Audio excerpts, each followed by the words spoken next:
I'm Jessica with Harmony Harvest Farm, and this is my sister Stephanie, and along with our mom, the Lady Monarch, we own and run Harmony Harvest Cut Flower Farm in the beautiful Shenandoah Valley of Virginia, where we grow specialty cut flowers, and then we ship them nationwide. Today on DWI, that's Designing with an Idiot, we're gonna go over one of our favorite spring offerings here right now, and that is our magical tulip bouquet. Ooh, these are like my favorite. Like, look at those. Are you going to do your normal disclaimer of why you're here and why I'm here? Yes. So, if you're new around here, woo, we're usually not any better. So don't get your hopes up. Let's keep expectations low so that you get happy. I am Stephanie. My sister Jessica is a professional designer. Me, not a designer at all. Like, not a bone in the body. But we use Designing with an Idiot to show you that you don't have to be a professional designer to make pretty stuff. That's right. You can make really great, mediocre looking stuff, just like me. We're also here to show you some of the why of why floral designers do the things they do, and to connect a little bit of the farm and the growing of the flowers with everyday use. So today we're going to look at our really awesome tulip bouquet. That bouquet comes with 2 dozen mixed specialty tulips grown in Virginia from one of our partnering farms, Bloomia, right down the road. And we are shipping these nationwide. They are incredible. A lot of the tulips, when they first arrive, here, I'll give you some to play with, are gonna show up probably looking more like this. So tighter, closed. You can see that they're still tucked down in that foliage, being protected. This is awesome because it means you're gonna have a lot of time to enjoy them. This is what these looked like a couple days ago. Yeah. Okay, and I did nothing to them special. And you'll get a nice collection. And as you see, I pulled these out just a day or two ago so that you can see what a day of growth looks like on those. These over here have been, what, a week? A week. Yeah, so they're a little bit more blown open. And I want to kind of show you some tips and tricks of how to work with them.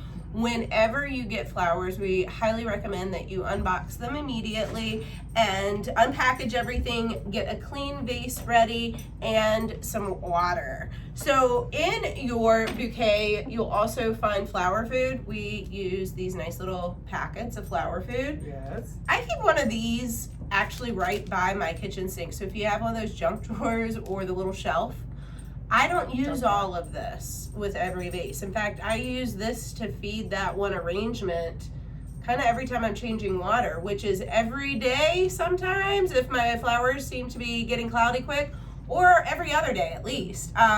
These tulips drink way faster than I realized. Very fast. Yeah, look at your vase. I have not changed the water in this at all. And some of them aren't in water. I poured all of my flower food into this. So you can see there's different ways of doing this. And obviously I've hung out with this girl for a very long time and I haven't learned a darn thing. And I just give a light sprinkle from the packet for the vase. I'm not measuring anything here. I'm just trying to get a little bit of food. If you don't have food, don't freak out. The next best thing to these very specific floral food additives is fresh water. Yeah. So if you don't have that, don't worry about trying to concoct a special recipe. I know that there's a lot out there. Play it safe. The next best thing across the board is going to be fresh, clean water and changing that out regularly. So, look at that. Did y'all notice we have some extra guests here today? The jingle jangle is the dogs in the background. We tried to lock them in the other room, but Bruce Wayne, the big one, I'm talking to you, wouldn't stop barking. So we're just letting him be involved. Here he is. Here he is. And Loretta might knock the camera over. So we're just gonna go with it. This is COVID life, right, people? Yeah, we live and work with our dogs and our children. Yeah. You're gonna wanna put a fresh cut on the bottom of your stems. I recommend doing a 45-degree angle, and that way it doesn't act as a straw and kind of create a suction to the bottom. It gives a little more ability for the stem to cut up, and you just need to trim off the bottom ½ inch or so, and then Did you take off some of the leaves? Well, this one, I was going to talk about that. Okay. This one also already came like this. Now, I'm not going to strip all of these leaves because I kind of like them. Yeah. You can leave or remove as many leaves as you want. In fact, I actually set the leaves to the side because sometimes I even like to add in some of those pulled off extra leaves. I enjoy the greenery. I like it to look natural. That's me. I'm going to let you continue to use a mix of some of these fresh cut tulips, some of those that we pulled out a day ago, and even some of those from a week ago, because they're beautiful. And I want to show you guys kind of another little trick with the tulips. I will tell you this works a little bit better if these are in a warmer climate. Now, we like to keep our flowers cold, so if you're pulling them kind of out of the garage, you might want to give them a minute to warm up before you try this. These literally came right out of the garage, so do as I say, not as I do. We're just all over this the is place. called reflexing. And the really cool thing about tulips is that we can bend these petals back and create a little bit of memory in that reflex so that they will kind of blow wide open. And we don't have to do every single petal. You can do as many whirls as you would like. It gives a totally different look to a tulip. And remember what I just said, this one isn't working quite so kindly. This is not a project for impatient people. No, I'm just gonna I say will that never do it. because sometimes it takes a while to manipulate the flower to get it to do it. Sometimes you find one that just doesn't want to. I was a little prepared. This is one that I've reflexed half back. So as you can see, that's a totally different kind of like look to that tulip. It'll change very much the nature of your design. Here is a different variety, one of those that was a little bit younger that we reflexed back. It looks a little bit like an anemone there, kind of wild that you can change the whole look. I was the gonna say flowers. that. Look on these super open ones because they're the special. Did you say? Tell me about the black stamen. We had a conversation. So yeah, the stamens are in all of the tulips, and the black that you're noticing is the pollen that kind of forms on them. And most of the time, that's really pronounced and strong and looks darker in some varieties than others. Some of the parrots and doubles, you just don't get quite to the stage of seeing those stamens as pronounced. And when we start pulling back and reflexing, it really puts them on display.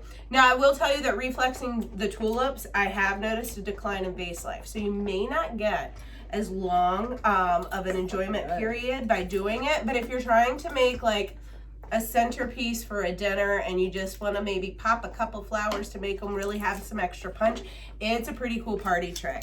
Something else I'm going to say, so Steph doesn't know how to design formally, and she's doing a beautiful job here with this bouquet. What I'm going to tell you is the tulips are going to continue to grow. So usually you're going to want to start, kind of contrary to what you might think, with a tighter arrangement, because over time they're going to start to grow, and you'll be surprised at how much stem length they continue to kind of crank out in the vase. So they're a really cool flower to kind of engage with. Flowing here. You know, it's more of an interactive flower to design with, and one of those that you're going to want to keep going back. Maybe after a day or two, you do start to reflex a few of these. The tulips are actually a bulb crop. So we plant tulips as a bulb in the fall, and they are spring flowers. And the reason that the tulips are planted in the fall and not planted in the spring is because those buds have to have 12 to 6 weeks of what we call a cooling period. And they need that winter weather in order to not bloom right at ground height. And flower farmers might know what I'm referring to. If we get a mild winter, it can affect the stem length and the sellability of the flowers. Another trick that farmers use is we can actually buy those bulbs pre-chilled. So if we decide that we do want to do tulips, but we've decided too late to get our 12 to 6 week cooling period, you can buy pre-chilled bulbs on the market in order to have those spring flowers still, if you didn't plan. But yeah, they are definitely one of my favorites. We have a few different varieties mixed in here, and I think they really kind of pop off of each other so well, and they look so beautiful. They look great. I think they just should have got a bigger vase. We should have, because they scream spring. Yeah. Yeah, you know, these 24 tulip bouquets might require more than one vase. Big vase. Sorry, we want to fill your house with spring. This was not 24 total. This was like a dozen in this basic cylinder vase that I have. And this flower frog was just randomly sitting here. So you just started So I just started putting stuff in it. This is our hairpin holder. We'll do more on these later, but you can see like this was super easy. All you do is stick this down in your vase. If you want to do something a little more simplistic, you certainly can, or you can actually use this for your complete mechanic if you want to do a full vase. But you can just see the stems are just slid right down in between that thatching, and they're awesome, and everybody loves these, and it's no wonder. You can find the hairpin as well as all of our other flower frogs at hhfshop.com. You can also find flowers for everyday use, like our tulip bouquet. Yeah. So make sure you take a moment to subscribe to our series here on YouTube, as well as hop over to hhfshop.com and sign up for the newsletter. That way you can stay in the know and get all of the great deals and happenings fresh off the farm. I hope this gives you reason to welcome spring in your home, maybe with some tulips and some new tricks, party tricks up your sleeve. Until next week or next time, guys, thanks. Bye. Bye.